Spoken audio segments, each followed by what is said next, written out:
What's up, everybody? Today we're going to be doing an install video of the Banks Derringer on my 2021 Jeep Gladiator Ecodiesel. Derringer is going to be great for adding power. It adds 56 horsepower, 73 foot-pounds of torque. Also lets you monitor over 100 different engine parameters at any given time. Very simple install, very small gauge up on your dash so it doesn't get in the way of any visibility or anything. So let's get to it. Okay, so the first thing you want to do is take your engine cover off, obviously. You also want to pull this little rubber sound insulator out of the way just to give yourself some more room to work. And what we have to get to is the map sensor and the fuel rail pressure sensor. Both are in the similar location on the back of the motor. I'll try to point them out here for you. It's a little tricky. Everything is super tight here. But your map sensor is under this black tube here, and it is going to be that red clip right there. That's going to be your map sensor. So we'll unplug that. This is just a T-harness, so you're going to unplug the sensor, plug into the Banks harness, and then plug back into the sensor. The fuel rail pressure sensor is a little bit trickier to get to. If you can see this brown tube underneath, I'll try to point to it with a screwdriver here. It's a little tricky. Underneath this wrapped cord here. Yeah, this is tricky, but it's way under there.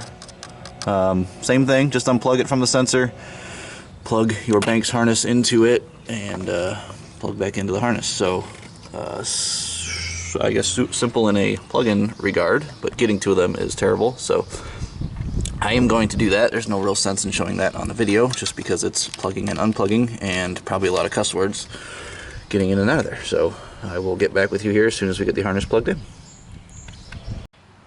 Okay, so I did forget to mention, anytime you're messing with electronics in the motor, obviously you want to disconnect your negative battery cable. So make sure you disconnect that, and we'll plug it all back in together when everything's put together. Okay, so we have our sensors plugged in, map sensor, fuel rail pressure sensor plugged in. Like I said, very tight. No special skill, no special tools, just a lot of patience. Then you run your harness, all zip tied obviously, run it over to this front corner, and then you have this harness, which I ran through a hole through the firewall, which is also very hard to see, but it's right down there under this big black tube. And then this harness is going to plug into your Derringer, which is right here, and then we'll just mount this all in this front corner. Okay, so what we got, this is the wire I passed through the firewall from the Derringer, and we have another harness which is going to plug into your OBD2 port and go up to your iDash. So this little plug and this little plug are going to go to your iDash. We're going to plug in the OBD2 port underneath the dash.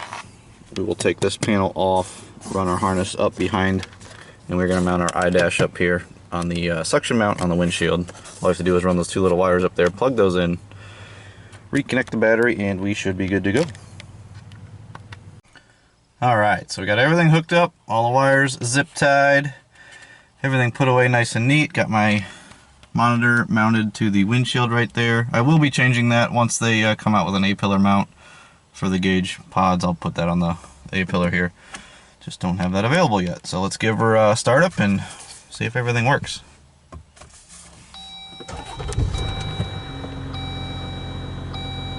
Once it starts up, you should get power to the iDash and it will power up. And there we go. Don't have any warning lights on the dash, which is good. And then you can set this up for anything from 1 to 8 gauges, and you could set the gauges up for whatever you want them to be. I mean, the list is obnoxiously long, so that's what we have it set up for right now.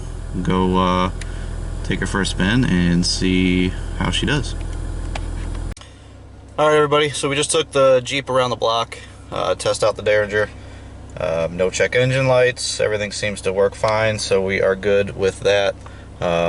So this is a little bit of a different tuner, you know. Gone are the days where you plug in a tuner and you get 200 horse and all this gobs of torque. You know, the EPA put a stop to all that. So the goal now is to add safe power while monitoring and working with all of the EPA regulations and gauges and filters and all that garbage. So that's what this is for. What we're really going to be checking for is the DPF distance between regions, that is. Right now it's 819. I don't really know what it's supposed to be, but what we're going to try to do is get that number to get longer. So that'll mean that we're adding power, safe power, while burning a cleaner engine, and we'll be able to make this engine last as long as we possibly can. So we'll do some long-term videos here down the highway. I live in the city, so it's hard to get some performance videos in the city, but we'll take this down the highway and see how she does on the open road.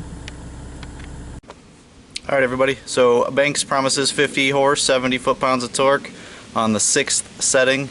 They forgot to tell you about the 7th setting. Extra 10 horse, extra 50 foot-pounds. Bam, right there. Stickers, put them on, don't forget it, adds extra power.